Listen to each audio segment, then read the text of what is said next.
organic marketing is probably the most powerful form out there. You're not going to retain that client very long unless they see a direct and measurable ROI from your marketing efforts. Today, I'm very excited to be joined by Ravi Abuvala. If you don't know who Ravi is, he's a growth strategist, founder, and CEO of Scaling with Systems, a business that builds end-to-end marketing systems for coaches, consultants, and online service providers.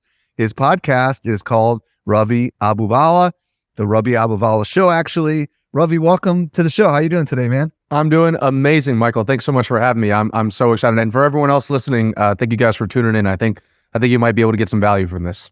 I'm 100% confident that's going to happen. Today, Ravi and I will explore a marketing strategy for acquiring new customers. But before we go there, I want to hear your story. How did you get into marketing? Start wherever you want to start. Yeah, I'll keep it kind of tight, be respectful for everyone's time, but it is somewhat of an interesting story. So, I come from an Indian background. I know I don't look it, but my dad's from India originally. And at least from my dad's family, you're either an engineer, a doctor, or a lawyer. Those are the three things that you become, right? So I was going down the path of becoming a lawyer. That was always the plan. Not because I had ever worked at a law firm or even cared about being a lawyer. I just thought of all those three things. That was the thing I could be there the fastest and make the most money.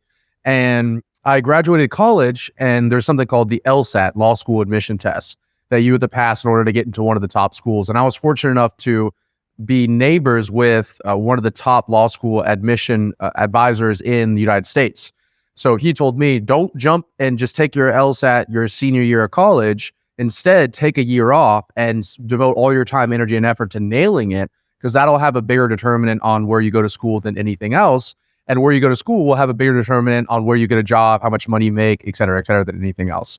So I graduated in 2016 with the plan of taking an entire year and just focusing only on studying.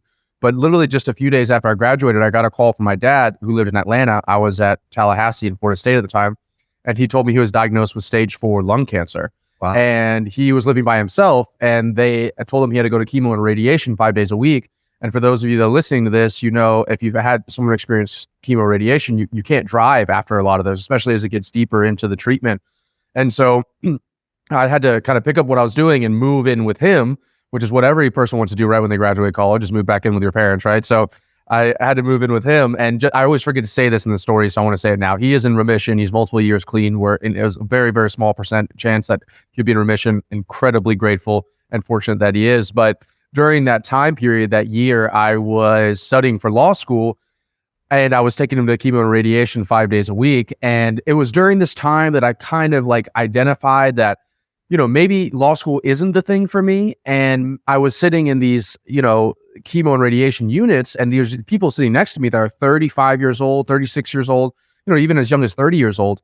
And they had always kind of put off their future because they're like, I have time, right? And then unfortunately something like that happened. So all of these things, the universe kind of aligns and just throws some bells and whistles at me to be like, hey, maybe you should pump the brakes and see if this is actually something that you want to do.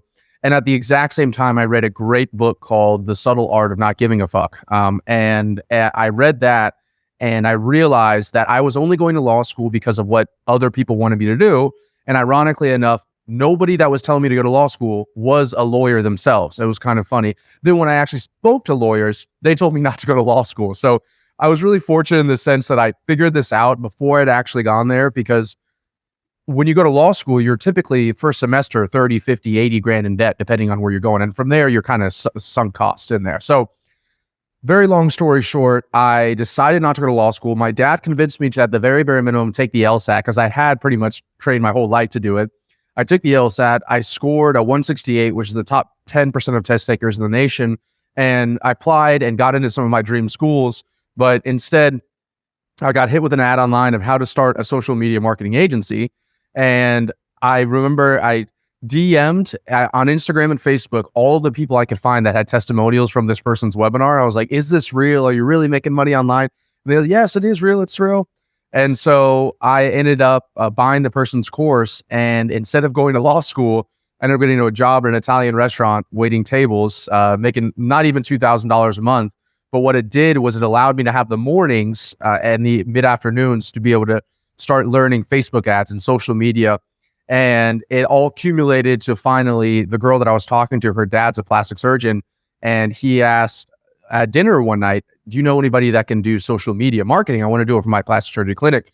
And I had never told anybody what I was doing because I was afraid that my identity was so tied with being a lawyer that I couldn't tell everyone I was an entrepreneur until I was already, my plan, I was just going to drive up in a Ferrari and show everybody how successful I was, how far from the truth that is, right? As you and I both know. And she's like, I said, I can help you. And he goes, you can? And I still remember the girl I was talking to, she goes, you can, right? Nobody had any idea. And that became my first client. I started an advertising agency from there, scaled that to multiple 7 figures, got out of the advertising agency world, serving real estate agents because I kind of got burnt out doing that specifically with real estate agents. And then I started scaling with systems very shortly after that and made the transition there, which is where we're working with online e-learning companies and building them end-to-end marketing systems. So it's much more of like, we are a non-equity partner growing a company versus in the advertising agency, I was kind of just throwing ads up there and generating leads for real estate agents. So what year did you start your company that you're doing right now, and what kind of services are you providing people? Yeah, so we started it. I took the advertising agency, our first 7-figure year. I completed that. So that must have been 2018. And I started scaling with systems beginning of 2019. There's like a little bit of a blend period there because the people that I was in this course with that I bought for the SMMA, they were all asking me because I lived in Medellin, Colombia for a few months. I lived in Spain, Alicante, all up on the coast. And so they're like, hey, we both bought this course at the same time, but here you are kind of living the 4-hour work week a little bit. How did you do that? And I'd be like, oh, I did this, I did that. So I just was doing casual consulting. So it kind of blended together. And then that was the beginning, the inception of scaling with systems. And that has changed over time. Now it's a combination of like an end-to-end marketing system we'll install to clients. So we guarantee them that we will build a profitable marketing system in their company in the next 7 days. So that's typically Facebook ads, sales funnels, and optimizing the sales process. But also we have a holding company inside of there where, depending on what the company is, we'll actually take equity in the company as a portfolio of companies. We'll help them scale and either use the cash flow or we'll look for an exit within 2 to 3 years. Fascinating. Great story. There's so many people in our industry that are recovering attorneys. Yeah, exactly. Yeah. We had a lot of them on the show, to be honest with you. Well, I'm not going to name any of them, but there's plenty of people that went down that road, realized being a lawyer wasn't for them, and now they're in this space. So, sure. Okay. So customer acquisition. This is clearly an area that you specialize in. Why is acquisition strategy so important? So many of the marketers that listen to this show, they might have a mission to get more exposure. They might have a mission to sell more. They might have a mission to generate more leads, but maybe they haven't stepped back and think about the high level strategy of acquiring customers. From your perspective, why is this strategy at a conceptual level so important for those maybe who aren't paying attention to this strategically at a macro level? Yeah, so this is not just throw shade on anybody that's listening to this that is in social media marketing, because I think that the biggest mistake that people make in this situation, and this is exactly where I started out, was that you're selling posting social media, or you're selling, I'm writing emails for you, or you're selling these kind of one-off services, and you're wondering why am I so commoditized? Why can I only charge $500 a month, $1,000 a month, $1,500 a month? And that's exactly where I started as well, until I realized that the real way to make money, especially in the social media marketing world, is by making your clients money. And then I realized that technically speaking, posting on social media is useless unless they are able to monetize it, right? Unless there's some way that those clients are making more money from you posting on social media. And when I go back to when I worked with real estate agents, at one point we were working with hundreds of real estate agents a month. I used to do like 50 different things for them. I would write them full 50 plus custom email sequences. I would do their website. I would do their social media profiles. I would post on them, all that stuff. But the thing that time and time again would actually generate them leads, which would be why they renewed, was simply ads to a funnel saying, hey, are you interested in buying a home? Here's the best list of homes in this area.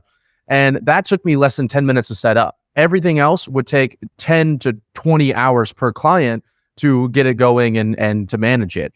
And so when I finally identified it, it's kind of, I think it's Pareto's principle, Parkinson's law, 80-20 rule, right? And so I identified the 20% of the stuff that was actually bringing the 80% of the results. I went all in on just the advertising thing. And when I come and I say all this stuff, I'm not saying that you have to learn advertising. I think social media is actually the non-advertising form. Organic marketing is probably the most powerful form out there. But I am saying that you should really focus on, okay, if let's say a client's willing to pay you $1,000 a month for social media marketing, however they define it, you're not going to retain that client very long unless they see a direct and measurable ROI from your marketing efforts. And so if you're just posting and you're like, hey, I'm getting you all this additional reach, which is what I used to show people. Oh, look at the dashboards, you're getting all this reach. And either they don't know how to, or they aren't monetizing that reach into actual dollar bills on your account.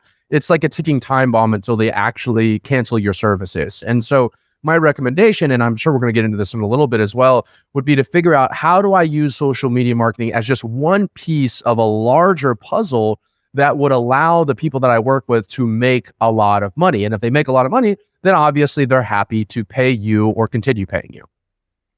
Yeah. And the other side of this, for those that are listening that work inside of a business, obviously there's a lot of what you do in social media that is not necessarily directly acquiring customers. But if you can, if it can be attributed to you, the activities that you're doing in your job, right, then you're going to have security, for lack of better words, right? Because you'll be able to justify when and if there's going to be budget cuts, right? You're going to say, well, you shouldn't cut me because I'm actually paying for myself, right? Exactly. And on top of it, as a business owner, if you're listening to this and you're like, okay, I'm not a social media marketer, but you are doing your own social media marketing, then you should always, it's almost even more important that as a business owner, you should always be auditing your time and figuring out, is the things that I'm doing right here having a direct and measurable impact on my bottom line of the actual company? So if you're just posting because you hear other people telling you should be posting, you should be doing social media. Well, what does that even mean, right? Doing social media. And instead, we should start to build a system or a machine that allows you to turn the eyeballs, the attention that you're generating from social media into dollars in your bank account. Perfect transition. So we're going to dig into your strategy here, but I would love you at a high level. You kind of hinted a little bit about what it's called, but at a high level, what is the strategy and what is the outcome or benefits that actually can happen if everyone follows what we're going to be talking about today? Yeah, so I've come up with this kind of system called the machine, and I have a bunch of content on it online, but the idea behind it is the machine's broken down into 3 main sections. But what the machine does is, if you have all this sections put together in place in the right order, then you can turn total strangers into paying customers in the shortest time frame possible. You're able to cut down your sales cycle considerably, and you're able to use leverage, which is where 1 unit of input equals 10 units of output or more. You're able to use leverage to scale your business. So by installing this machine, you're able to identify what is the best way to acquire customers, and then you're able to almost set up, nothing's ever on passive or on autopilot. In reality, if you're a business owner, I'm not going to joke you here and say it's on autopilot, but I will say that it will be very, very streamlined and very automated to where you have, whether you're selling products or services, new customers or new clients coming in week over week, month over month with very, very little input on your part. Well, and let's be intellectually honest, who does not want a machine, metaphorically? And we're not talking about a physical machine, right? But who doesn't want a machine that's going to generate customers for us? Everybody wants that, right? I mean, if you're intellectually honest about what the objective of marketing is, it is these days to generate revenue for the business. So let's talk about, you said there were 3 parts. Let's talk about the first part. What is it? Maybe let's define what it is, and then let's kind of dig in a little bit on it. So the first part is probably what most people are aware of, especially most people that are listening to this podcast, and that's going to be traffic. That's part 1 of the machine. And traffic is eyeballs. That's the very simplest form of it, right? If we broke down what you're doing online when you're posting, whether it's through ads, whether it's through organic content, is you're trying to get eyeballs, because eyeballs is attention, and people that can convert eyeballs, which we'll talk about in later steps, the best ways to do that, those are the people that make the most money. So the first step of eyeballs is to identify traffic sources that you have a unique opportunity or you have a unique ability to be very good at. So I'll give you a great example. I was very fortunate because I started in ads that I'm very good at advertising online. I've spent my own money. I've spent over $5 million on Facebook ads and $2 million on YouTube and Google ads, not of anybody else's money. This is my own money out of my pocket. So when you're spending your own money, it's a lot different, right? You got to make sure you know what you're doing and you're not wasting any dollars. So I have a unique ability to be very, very good at ads. And at the same time, also YouTube. You and I were talking about this a little bit ago as well. I'm very bullish on YouTube and I love making YouTube videos. It aligns with my values. And so I identified 2 areas that I have a unique ability because I enjoy being on video. People have told me they like watching me on video. And so I can leverage that to create YouTube videos which stay online forever. And YouTube will push those pieces of content out to people that are coming into my funnel. And we'll talk about those in later steps. But the first step is going to be identifying traffic mechanisms that you're able to leverage in order to convert them into customers. And examples of traffic could be paid, like I said earlier, YouTube ads, Facebook ads. You could be doing paid joint ventures, anything along those lines where you're paying for the eyeballs. And then the other, if we had to simplify it down, is going to be owned or organic audiences. And this could be email list, your Facebook audience, your Instagram audience. This podcast is an example. My podcast is an example as well. And the best and most robust machines that I've seen have a combination of both of them. So, Ravi, obviously there's a lot of people that have big media channels. They might have a massive email list like Social Media Examiner. They might have SMS, text phone numbers. They might have a blog with a huge following. They might have non-owned stuff like, YouTube, which you don't own, but you might have a big following on YouTube or TikTok elsewhere. So I just want people to understand you don't have to use paid acquisition 100%, do you, with the strategy? Not even close. Yeah, it's kind of a combination of both of them. And I would really recommend, unless you understand what you're doing with paid traffic and you have a budget to spend, to do it organically. Now, like I said, my unique ability is around paid. So when we acquire a company or it's in my portfolio, I don't even mess with the organic stuff. We just go straight to paid ads because in my experience, it's the fastest way to grow. Now, like I said at the very beginning, it's going to be, in order to have a robust strategy that weathers you through account bans and recessions, whatever else it is, or competition being entering in your marketplace or your industry, it's going to be the organic. And the best machines that I've seen, for example, we run quite a bit of ads online, but a lot of people, because we have the attribution for it, they don't buy or book a call with our team after they watch the ad. First thing they do, they go to Google, they type in my name, they type in Scaling with Systems name, they find our YouTube channel or our blog online, then they consume the organic content, and now they're much more likely to convert. So it's kind of a combination of both of them. If you're just starting out, or if you're like, where do I start? If you have no experience in paid ads, I would highly recommend starting the organic side of things, because I will tell you that organic is it's like the S&P 500, or it's like investing in a long-term asset. You're not going to be rich overnight when you're putting $100 a week or a month inside the S&P 500, but compounded over years and years. I've been doing YouTube twice a week for over 2.5, almost 3 years now. Actually, I've been doing YouTube 2 videos a week without missing any of them for almost 3 years. And when that stuff starts really, really compounding, that's when you'll see the outsized returns from the organic strategies. Okay, so step number 1 is traffic, aka eyeballs, right? And you need to figure out a way to get whatever you're doing in front of your ideal audience. The accelerated way, which costs revenue, is to obviously use paid acquisition on Facebook, YouTube, LinkedIn, TikTok, Twitter, ... or do, like you mentioned, joint ventures or affiliate deals and all that kind of stuff. And the other side of it, obviously, is to, instead of investing money, to invest time, which is kind of money, depending on how you look at it, to create media, right? Like at Social Media Examiner, we don't spend a dime on paid acquisition, but we've been, for 14 years, spending a lot of money creating content, right? And that's part of the reason why we're able to actually bypass that. So that's the first step. Makes total sense. You got to get that eyeball, that traffic mechanism in place. What's the second part of the machine? So the second part of the machine is what I call a lead mechanism. And this is where I would say most people get tripped up. I don't think it's that difficult to get attention online. You can do it being yourself. It's easy. It's frictionless to post something online. Literally takes 2 seconds. You can have people look at your stuff. Where I see most people trip up is the lead mechanism. And I use the word lead interchangeably with, a sales page, something along those lines. But the idea behind it is that if you're able to acquire eyeballs, but you're not able to convert those eyeballs into interested parties, not closed deals, but just interested parties through some kind of unique mechanism, then you'll be stuck doing what a lot of these other people do out there, like influencers and affiliate marketers. I have nothing against any of that stuff, but everybody knows that true wealth comes from you owning equity inside of a business, right? So instead of you being relying on somebody else, imagine if you generate your own traffic, and instead of having, let's just use an example, you have an Instagram influencer and they're selling board shorts. Instead of you selling somebody else's board shorts, you send them to your website where you're selling your own board shorts. Now you're in control of your future. And if you're listening to this right now and you're a social media marketer for somebody else, then you can use this for your clients as well. But what you need is some kind of lead mechanism. Now, whether you realize it or not, if you are a business, you already have a lead mechanism. And this is where I see most businesses living in almost the Stone Age a little bit, which is their lead mechanism is they send people to their homepage of their website, which is not optimized. It just says, would you like to join our email list? ?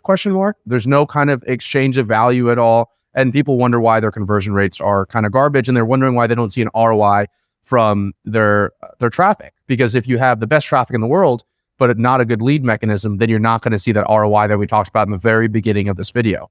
So examples of lead mechanisms would be stuff like free trainings, case studies. If you're able to entice someone to join an email list because they're going to get access to an asset, it could be something that we have really specialized a lot in, which is direct video sales letters. So you can create a 3 to 5 minute video that just explains more in depth what you do, right? So we have a client that sells life insurance. They're called IULs, Index Universal Life Insurance. And what we did was he had, I think, 200,000 followers on TikTok, but he was DMing everybody inside of the TikTok DMs, trying to get them on a booked call. The people were not showing up. They weren't qualified. It was kind of a nightmare.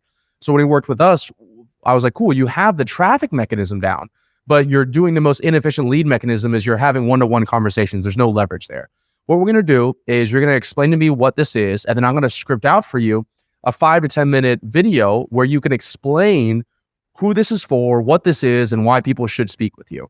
So we did that, and then we added an application to there to where people had to say that they're willing to invest and they have this certain amount of money. And all of a sudden, this guy went from literally 300 to 500 messages every single day that he was trying to manage to 20 to 30 qualified applications and booked calls of people that already know who he is, why he's an authority. They already said they're willing to invest, and he doesn't have to spend the first 60 minutes of the call trying to explain what this is and what the opportunity is. So that's what a great lead mechanism. It's turning a potentially interested person like, hey, I know who Ravi is, or I know who Michael is, but what it is exactly that they do. And it turns that person from that into a name, an email, a phone number, a full-blown application, and even a booked appointment, depending on what your website looks like. And the more leverage side of things, the more scalable side of things would be through video sales letters and websites. But what most people are doing, the least leverage, is like, oh, just go to my homepage or send me your number and I'll text you over more information, or they're having an email chain back and forth. So obviously there's kind of a sliding scale of what you can do there. But the main idea is that if you use leverageable pieces of content, like on a lead mechanism, you can, without having to work at all, other than when you set it up, you can turn the attention that you're generating into interested parties that are potentially willing to work with you through just video sales letters, sales assets, et cetera, et cetera. Yeah, this is a interesting concept because conceptually, we talk about funnels a lot, right? Where you got top of funnel, middle of funnel, and then the bottom of funnel where hopefully someone turns into a customer, or out of the bottom of the funnel comes the customer. But so many marketers are in the business of direct selling, right? Where we're just trying to sell anything, whether it's a consumer product or a B2B product. Sometimes it's a course, sometimes it's a conference. In my particular case, other times it's workshops or summits, or gosh, it could be just about any other product. And when you start to think about all these different things people are selling, a lot of times like people aren't ready to go from I like your content, right, to I want to be a customer. And this lead mechanism section here, right, which is somehow getting them to presumably fill out some sort of a form, right, allows you, like you mentioned earlier, to kind of own access to that individual. Are we mostly talking about these days email addresses? Are we also talking about text, phone numbers and stuff like that? What's your general philosophy? And yeah, so it just depends on. I think the main thing that it depends on is like the temperature of the person, how warm they are, and also like how interested they are in what you have to offer. So, for example, for us, when we're monetizing attention, when we're trying to convert someone, we're using a lead mechanism from a traffic and eyeball to someone that's potentially interested in speaking with us. The first thing we'll do is collect name, email, phone number. We just want to get that because people are usually very easy to give that up, right? It's not incredibly easy. People still want something in return, but it's not like I'm going to ask them, how much money did your company make last month, right when I first meet them. So we'll get name, email, phone number, but then on the next page is going to be a video sales letter, which explains to them how we work, how we guarantee our results, case studies, et cetera, et cetera. And now they trust us more. Now they understand us more. And even more importantly, the people that don't trust us, the people that don't understand us, and the people that are unqualified, we're not going to waste our time chasing those people down because they're going to disqualify themselves through that video. But the people that do, let's say a good video sales letter or a funnel converts like 5 to 10% of traffic when you're doing call funnel or applications.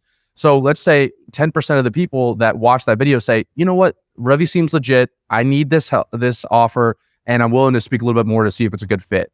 Then at that point, because now they're coming to us instead of us going to them, we can ask questions like, what did your business do last month? What's your biggest bottleneck inside of your company right now? How many team members do you have? And people are more willing to give up that information. So just like the actual lead mechanism can be on a sliding scale, how much information you request from somebody can also be on a sliding scale. And for people listening to this, you can ask for a lot of information or a lot of stuff up front. Just understand that you typically need to, in exchange, give something else very valuable. But if you go to a website that you've never been to and it asks you for your social security number, very low chance that you're going to give that up. But if they just ask for an email address, then it's very easy to typically give that up because you have more control over that. So I guess digging in a little bit on this video sales letter, let's imagine we're driving traffic to a page.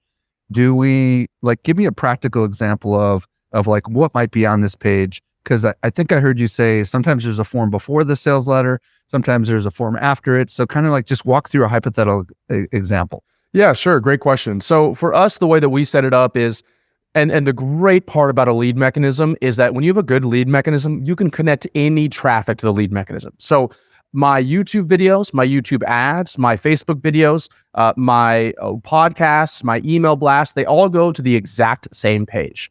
So that's why it's really important to have a good lead mechanism, because you'll get what's known as a terminal point. I call it a terminal point, which is all traffic, all roads lead here. So that way you can really start creating split tests, optimizing things, and it makes your business 10 times simpler than everybody coming in at different stages and everybody understanding different parts of your business. So that first point is that terminal point. For us is an opt-in page. It's a very simple page. It literally just says, hey, are you interested in this? Click this button below, enter in your information, and you can learn more. And is this like a resource, or what is it exactly? So it depends. So you can do a free training, you can do a case study, but we love at our company, we're really great at what's known as direct offer VSLs, which is where it's like, this offer is so good that you just want to learn more about it. Like, how is this person even able to do it? And is this person, full of it, that you're willing to give up your information? So for us, we'll build an end-to-end marketing system in 7 days or less that's profitable, or we give our clients our money back. So everyone's like, well, who is this guy? How could he promise this? How has he worked with these kinds of people? So they're willing to learn more because they have that pain point. And if I have the opportunity to solve it for them, they're willing to make a micro commitment, which is name, email, phone number, right? So, but the other examples could be like, hey, here's how we grew Social Media Examiner's email list to the hundreds of thousands. Here's how we host an event, the largest event in the marketing world, right? These are all things that, like, I would, if you talked about how you did the event, I would probably watch that video because I know you do an excellent job with it, and we host events as well. And I'd be curious, like, okay, well, how did you sell? Is the video on the page along with the written words? Nope, because in order to get access to that, they're exchanging the name, email, phone number. Ah, I see. Okay, so the page is essentially making some sort of a claim that they're going to get immediate access to something. Exactly. And in your case, it's a video, it sounds like, right? Generally speaking. Yep, it could be a video, a training. It could even be a PDF, a white paper. It's like a squeeze page is what I think it's known in other places. It's like you're squeezing people through. And once again, a good squeeze page, this first page, we call it an opt-in page, could convert at 30%. So that means 70% of people are not giving you their information. And everyone thinks that's so terrible. But I'm not trying to serve and work with and go after every single person that's alive. I'm trying to use this lead mechanism to have people go, okay, I'm interested. And then they go to the next page and then they watch the video and they go, okay, I know more what you're doing and I might want to work with you. Then they apply, and then we see if they're qualified before we even get on the phone with them. So for us, from someone that clicks on, let's say, the ad to someone that actually is qualified on the sales call, it's 1% of people. So like, you have to understand that's That's why the traffic mechanism is so important. That's why the lead mechanism is so important. We're very specific who we work with because we guarantee our results. But that just means that if I didn't have this lead mechanism in here, then I would have to manually be trying to sort through 99% of people. But instead, because it goes this opt-in page, the squeeze page, to then another page which just has a video on it, which is the thing that I promised on that opt-in page. There's consistency between both those things. And then a final page, which is a booking page where they fill out an application, they book a time to speak with me. That's all automated. I built that one time. And now when we go back to kind of the automated acquisition system, the machine, this is starting to generate you qualified booked appointments in your calendar, which if you're selling some kind of service, that's everybody's dream. You just wake up in the morning, your calendar's full with people who know who you are, why you're legit. They're not going to no-show you. They probably have an understanding of your price point, and they know what your services are as well. Okay, so part of this lead mechanism is this page, which after they fill out the page, there's a video, right? Typically, as in your case, if you do it, it's generally a video. How long is this video, and what kinds of things are you generally talking about in the video? Are you just delivering on the promise, or are you also doing other things inside the video? Because you called it a video sales letter, which kind of implies it's not just delivering the promise, it's actually selling them on something else, right? Exactly. And I don't want to go too in the nitty gritty, but just for people that are listening to this, another great example of this that almost everybody here has heard of is a webinar, right? A webinar is the exact same version of what I'm talking about right here. You opt in your information and then you watch a 2-hour long video or a 1-hour long video. Now, in my personal experience, we work specifically in typically the B2B space. And so we don't create 2, 3, 4-hour videos because in our instance, we focus more on the very beginning of making the offer really enticing. So if I go up and you're a qualified person and say, hey, I'll build you an end-to-end marketing system in the next 7 days, and if it's not profitable, we'll give you all your money back. You don't need to sit through an hour-long video to be understand that, okay, that's probably worth having a conversation with. If I was a commodity, if I was selling the same thing as everybody else out there, then it would be very difficult for me to convince that in 5 minutes. I'd be like, hey, I'll post content online for you, right? And then it's like, okay, well, why is you posting content better than me posting content? What's different about this? Who have you worked with? So that has a lot to do with how long the video is. But us personally, when we're writing letters for our clients, when I'm shooting for myself, they're typically 5 to 20 minutes long. And that's kind of a really sweet spot for us where you can cover, and you asked what's inside of there. Hey, why should they listen? So there's something called opening the loop, right? Why should they listen to you? So in this video, I'm going to show you how we're able to have the largest marketing convention year after year without spending any money on ads. Boom. I would watch that in a heartbeat. That's a great opener. I'd be like, wow. And you'd be like, we do it in 4 simple steps. Step 1 is this, step 2 is this, step 3 is this, but step 4, I'm going to tell you at the very end, and you need to make sure you pay attention because that has more of an impact. And if you don't do that correctly, then the first 3 steps don't matter. Now we're tying their attention to watch the entire video. So we do step 1, we do step 2, and then before we even get to the steps, if you have social proof, you can add in that as well. So you might say something along the lines of, now you're probably wondering, who am I? Well, my name is Michael. I run Social Media Examiner. We are the largest marketing newsletter online. We've worked with people like X, Y, and Z, and we have this huge convention that everyone goes to in San Diego, et cetera, et cetera. Now, let's walk through the thing. So you have to establish authority because once again, what's the difference with you and every other Joe Schmo that they listen and they see an ad or they see a YouTube video from? Then you go into the 4 steps. So we always try to provide value in some way, even if it's direct offer, or even if I'm just saying like, hey, I'll build this end-to-end marketing system for you. I'm still saying in the video how we're going to do it. And I'm still saying like, hey, the reason why ads probably haven't worked with you previously is because you're working with an ad agency who's just trying to run ads when really ads is just a mechanism, that traffic mechanism. And you need to pay attention to the lead mechanism and the sales mechanism and the offer and all that other stuff. So those are going to be in the middle. And then finally at the end, you're going to say, oh, great. Now you know how you can throw in events for this thousands many people without running paid ads. But if you try to do this on your own, here are some of the things you're going to run into. My first year, I lost $350,000 working with the wrong vendors. The other thing that I did is, I ended up trying. You're just making this stuff up, but you're good. Yeah, exactly. Oh, yeah, exactly. I'm making all this stuff up. Yeah, just so everyone knows. I have no idea what it did, but this is what I do, right? So it's like you're giving the reasons why if they try to do this on their own, that it would be dangerous. It would be risky.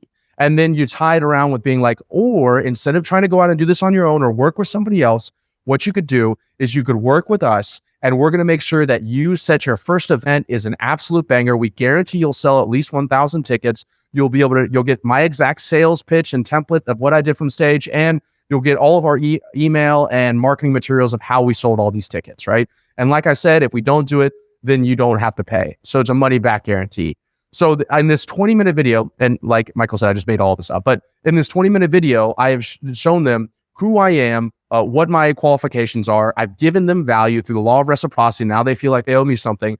And then I've said, hey, it's risky if you try to do this on your own, so you should think about speaking with us. So then when they get on the call, they're not getting on the call being like, why should I work with you? And they're not getting on the call going, what is it you do? And they're not getting on the call thinking like, okay, I'm just shopping around a little bit. It's like they really believe in you and they understand who you are and they're potentially willing to move forward. And that's also how you see your closing percentages jump through the roof, because now these people are coming in, they've already like almost had a sales call with themselves just watching this video of you. And so then you see a 30, 40, 50% close rate with your sales team or you, and it's the easiest sales you'll ever have. And it's very similar. It's akin to referrals. Like if you think about a referral, if somebody refers you over to somebody, the reason why those are typically the easiest sales is because you don't have to explain what you do, how you do it, the price point, why you're legitimate. Technically, that other person acted as a video sales letter, but referrals aren't very scalable, which is why you need that lead mechanism, which is infinitely scalable. Awesome example. The application, you've already got their name and email address and stuff. Is the application kind of a psychological thing, or is it, I mean, talk to us a little bit about that part. Yeah, so it's not psychological by any means. If I could get away with not doing the application, I would, because every single piece of friction that you put in that funnel, a lower percentage of people that would go through it. So for example, we could have probably from, like I said in the beginning, 1% of people that click that actually become a book call from us. If we didn't have application, we probably have 10%, 20%. So we could quote unquote 20x our appointments. But the problem with that is that we are very, very particular with who You're we high work with. touch. Exactly. So for us, to give you an understanding, we auto curate 50% of people that go through our application. So they didn't even get a chance to book a time on our calendar. And then we manually curate another 80% of people that book a time on our calendar. So it's 20% of the 50% that actually booked a time on that tried to book a time on our calendar, we're allowing to speak with us. So let's get to the last part of the machine. Perfect. So this is called sales. This is the sales mechanism. And this is why everything we've been leading up to here, most people focus this in the wrong order. They focus on the sales first and they try to go, oh, I need to work on my sales. I need to buy all these sales trainings and sales courses. But the problem is you're doing all of this other steps in the one step in your sales mechanism. So this person has no idea who you are. You sent them a cold email. They responded back. They got on a phone call with you. And you're trying to explain who you are, why they should listen to you, why they should buy with you, all in this 30-minute sales call. And you wonder why, you're not closing at a high percentage. You wonder why these people aren't buying from you.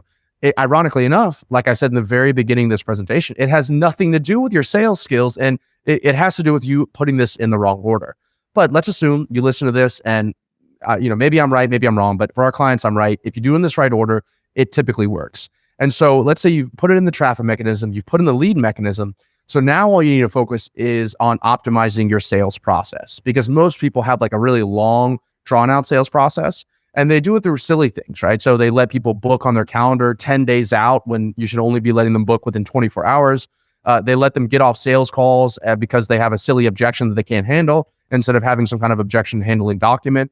They don't optimize their offer based off of sales calls. So everybody keeps on saying that they've been burned before, so they're worried about if they work with you, that they're not going to get results. So take that as feedback that what if we offered a money back guarantee? What if you, as the saying goes, remove all the wind from their sails? All of a sudden it's like, oh, no, don't worry. There is no financial objection, because in writing, as you can see here, we'll give you all your money back if we don't deliver. And then what's your proposal software look like, right? So are you having to manually type up a proposal every single time that someone wants to work with you? Or do you just use a custom template where you type a name, email, phone number, and it gets sent automatically in 2 seconds and they can sign and pay on their own time? So this last step here is just about taking that final step and optimizing the people that are getting on the call so that you are shortening that sales process. So for us, from when someone clicks on an ad to when they become a customer, it can be on average anywhere from 6.5 to 10 days, where most people in my industry, it's 60 days, 90 days.